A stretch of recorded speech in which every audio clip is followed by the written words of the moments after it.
জয়পুরহাট ও লালমনিরহাট সীমান্ত দিয়ে বিএসএফ এর অবৈধ পুশিনের চেষ্টা ব্যর্থ করে দিতে সতর্ক অবস্থানে রয়েছে বিজিবি ও গ্রামবাসী।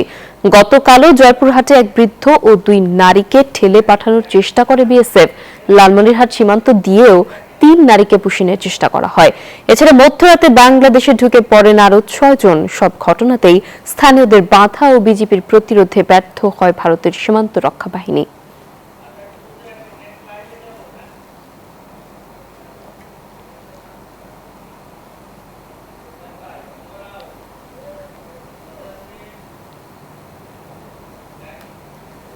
দর্শক, সীমান্ত পরিস্থিতি নিয়ে আরো জানাতে যুক্ত হচ্ছেন আমাদের সহকর্মীরা। শুরুতেই যাচ্ছে লালমনিরহাটে, সেখানে রয়েছেন সহকর্মী রবিউল হাসান। রবিউল, আমাদেরকে জানাবেন লালমনিরহাটে সীমান্ত পরিস্থিতি এখন ঠিক কেমন রয়েছে?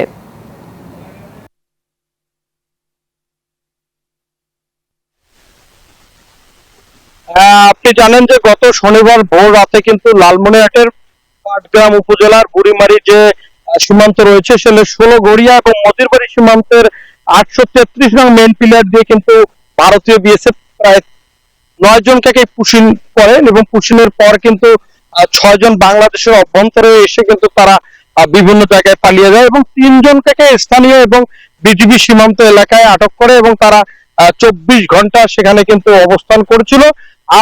আজ কিন্তু গত রাতেই কিন্তু ভারতীয় বিএসএফ বা বাংলাদেশি এবং বিজিবির বাধায় তাদেরকে কিন্তু সরিয়ে নিতে বাধ্য হয়েছে এবং আপনারা জানেন যে এই ঘটনার পর থেকে এই সীমান্ত জুড়ে উত্তেজনা বিরাজ করছে এবং সেখানকার সীমান্তের যে সাধারণ মানুষ সেই বিএসএফ এর প্রতিরোধ গড়ে তুলছে যাতে ভারতীয় অবৈধ কোনো বাংলাদেশে কেউ প্রবেশ করতে না পারে এবং সর্বোপরি এবং বিজিবির পক্ষ থেকে বিএসএফ কে বারবার পত্র দেওয়ার পরও তারা 24 ঘন্টায় তারা জিরো লাইনে অবস্থান করার পর কিন্তু গত রাতে ভারতীয় বিএসএফ কিন্তু তারা পুশিনের ব্যর্থ হয়েছে এবং সেই 3 জন নারীকে কিন্তু তারা ফিরিয়ে নিয়েছে। এদিকে কিন্তু প্রায় 6 জন ভারতীয় বাংলাদেশে প্রবেশ করে কিন্তু তারা বিভিন্ন ভাবে পালিয়ে বাংলাদেশের অভ্যন্তরে প্রবেশ করে। এটি কিন্তু বিজিবির পক্ষ থেকে বলা না হলেও কিন্তু আমরা পাটগ্রাম থানা পুলিশের সাথে কথা বলছি, তারা বলছে যে বিষয়টি আমরা নজরদারিতে রেখেছি এবং যদি এ ধরনের অবৈধ কেউ বাংলাদেশে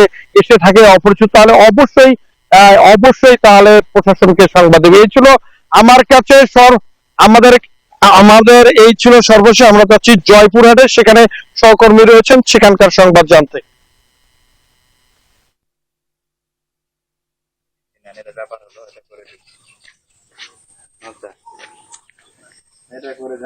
আপনি জানেন গতকাল শনিবার জয়পুরহাটের পশ্চিম রামকৃষ্ণপুর সীমান্ত এলাকা দিয়ে বিএসএফ 2জন নারী এবং একজন বৃদ্ধকে পুশিন করার চেষ্টা করে।